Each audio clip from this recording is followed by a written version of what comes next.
maka orang-orang yang celaka ketika bertemu dengan bulan Ramadan, orang-orang yang merugi ketika tamu bulan Ramadan datang kepada mereka, yang pertama adalah mereka yang berpuasa bukan karena landasan iman dan ihtisab. Jemaah sidang salat Jumat yang dirahmati Allah, sebagaimana yang kita fahami semua bahwa Rasulullah SAW bersabda dalam hadisnya yang diriwayatkan oleh Bukhari, "Man shama Ramadhana imanan wa ihtisaban, ghufira lahu ma taqaddama min dhanbihi." Barang siapa yang berpuasa di bulan suci Ramadan karena iman dan ihtisab, maka diampuni dosa-dosanya yang telah lalu. Syarat dosa-dosa kita diampuni oleh Allah Subhanahu wa taala ketika kita berpuasa di bulan Ramadan adalah kita landasi puasa kita dengan iman dan ihtisab. Kita landasi puasa kita dengan iman dan ihtisab. Allah Subhanahu wa taala di dalam Al-Qur'an surat Al-Baqarah ayat 183 mengawali perintah untuk berpuasa dengan kalimat ya ayyuhalladzina amanu, wahai orang-orang yang beriman. Ketika ada sebuah kalimat di dalam Al-Quran yang mana ayat tersebut diawali dengan kalimat ya ayyuhalladzina amanu, itu tandanya perintah setelah kalimat ya ayyuhalladzina amanu menjadi pertaruhan keimanan kita sekaligus ujian bagi keimanan kita. Contoh, Al-Faqir mengambil salah satu ibadah yang sering kita lakukan, yaitu salat. Allah Subhanahu wa taala berfirman, "Alladzina yu'minuna bil ghaibi wa yuqimunas shalah." Kata salat diawali dengan kata iman. Innas salata kanat 'alal mu'minina kitaban mawquta, hatta sampai waktu datangnya salat saja dikaitkan dengan keimanan. Artinya ma'asyiral muslimin, orang yang semasa hidupnya senantiasa semangat menjalankan salat, orang yang senantiasa dalam hidupnya bersemangat membangun ghirah hamasah untuk melaksanakan salat karena menyadari bahwasanya itu perintah dari Allah, menunjukkan bahwasanya keimanannya keimanan yang kuat, keimanan yang sangat murni, keimanan yang sangat bagus.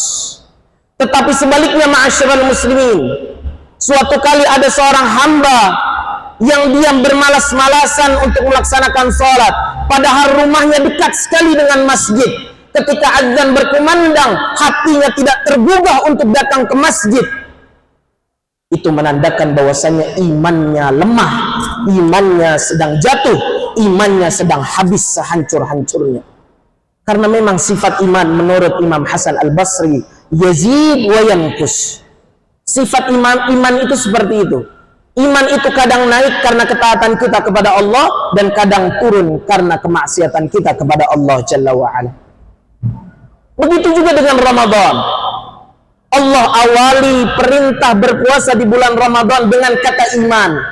Artinya barang siapa yang di bulan Ramadan dia berpuasa, puasanya dimurnikan, puasanya betul-betul dimaksimalkan, puasanya tidak dicampur adukan dengan hal-hal yang diharamkan oleh Allah, maka menandakan bahwasanya keimanannya tidak perlu dipertanyakan lagi. Tetapi sebaliknya ma'asyiral muslimin, ada saudara-saudara kita yang dia mengaku beriman, dia mengaku Islam, tetapi ketika Ramadan datang dia tidak mau berpuasa. Dia tidak mau menjalankan perintah Allah untuk berpuasa di bulan Ramadan, menandakan bahwasannya keimanannya ada yang bermasalah. Kita sama-sama mengevaluasi diri kita. Yang namanya iman yazidu wa yanqus. Yazidu bil ta'ah wa yanqusu bil ma'siyah. Namanya iman itu naik karena ketaatan kita kepada Allah, turun karena kemaksiatan kita kepada Allah. Maka bagaimana cara agar kita konsisten tidak bermaksiat kepada Allah? Ihtisaban dalam berpuasa kita. Apa itu ihtisab? menghitung diri kita, memuhasabah diri kita, atau dalam arti lain berhati-hati. Jamaah sidang salat Jumat yang dirahmati Allah Subhanahu wa taala.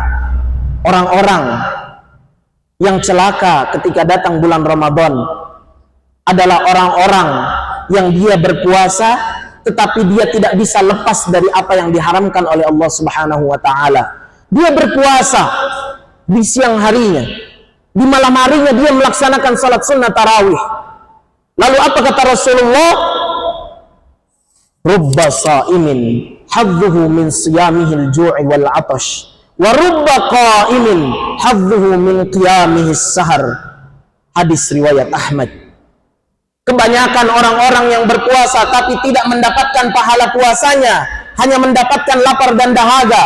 Dan kebanyakan orang-orang yang berdiri di malam hari melaksanakan salat sunnah tarawih atau salat sunnah tahajudnya tidak mendapatkan apa-apa selain mendapatkan hanya waktu begadangnya saja. Na'udzubillah tsumma na'udzubillah min dzalik. Kenapa bisa termasuk kategori seperti itu? Karena orang yang berpuasa tadi mencampur adukkan waktu puasa di bulan Ramadannya dengan hal-hal yang diharamkan oleh Allah Subhanahu wa taala. Dia berpuasa di siang hari tapi juga menonton tontonan yang dilarang oleh Allah. Dia berpuasa tetapi tangannya digunakan untuk melakukan hal-hal yang diharamkan oleh Allah. Dia berpuasa tetapi kakinya dilangkahkan ke tempat-tempat yang diharamkan oleh Allah Subhanahu wa taala. Na'udzubillah tsumma na'udzubillahi min dzalik. Maka kita berlindung kepada Allah. Kita berdoa kepada Allah agar kiranya Allah membantu kita agar menjadi hamba yang senantiasa istiqomah beribadah di bulan suci Ramadan, memaksimalkan ibadah kita di bulan suci Ramadan. Karena di bulan Ramadan Allah Subhanahu wa taala membuka begitu banyak kebaikan-kebaikan yang bisa kita laksanakan. Orang-orang yang tadinya tidak biasa bangun sebelum subuh untuk melaksanakan salat sunnah tahajud, tetapi ketika datang waktu Ramadan dimudahkan oleh Allah dengan adanya sahur. Ketika datang bulan Ramadan, datang waktu sahur, dia bangun melaksanakan sahur. Di sela-sela menunggu azan subuh dia melaksanakan salat sunnah tahajud. Begitu banyak Allah tawarkan kebaikan-kebaikan yang bisa kita laksanakan di bulan Ramadan. Maka dengan segala kebaikan-kebaikan yang Allah tawarkan, kebaikan-kebaikan yang Allah mudahkan bagi kita, jemput kebaikan itu ma'asyiral muslimin. Karena kunci untuk mendapatkan ganjaran dari Allah, diampuni dosa-dosanya yang telah lalu, adalah kita landasi puasa kita dengan iman dan ihtisab. Dan yang terakhir, jangan lupa ma'asyiral muslimin, kita isi hari-hari puasa kita dengan hal-hal yang bermanfaat. Paling tidak Rasulullah SAW mengajarkan kepada kita untuk senantiasa mendawamkan tilawatul Quran, membaca Al-Quran. Rasulullah SAW bersabda, "Man qara'a harfan min kitabillah falahu hasanah wal hasanatu bi asyri amsalihha." Barang siapa yang membaca satu huruf dari Al-Quran mendapatkan satu kebaikan, dan satu kebaikan itu dikalikan 10 kebaikan.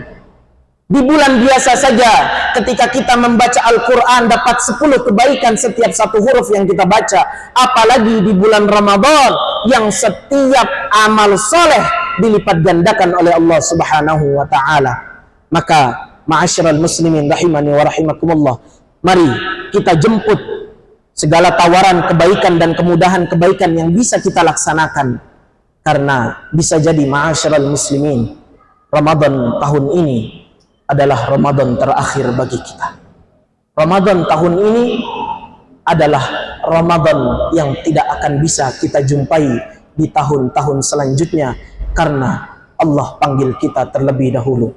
Barakallahu li wa lakum wa nafa'ani wa iyyakum bima fihi minal ayati wadh-dhikril hakim wa taqabbala minni wa minkum tilawatahu innahu huwal ghafurur rahim.